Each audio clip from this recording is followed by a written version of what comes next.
This is the Lone Creator YouTube. We hope this video helps. You start by opening the specific Google form you created. This matters because only owners or editors can edit the answer key. Once the form loads, go straight to Settings and choose the Quizzes tab to reveal the answer key options.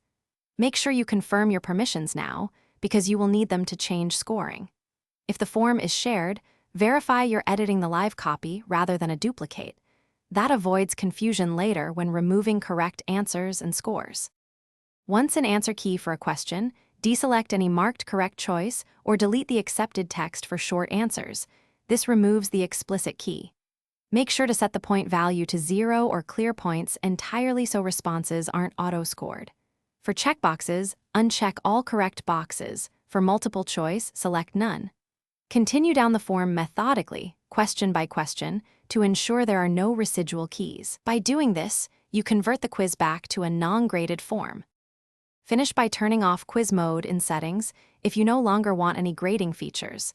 This prevents accidental reactivation of an answer key. Then, use Preview to submit a test response and confirm no answers are marked correct and no scores appear.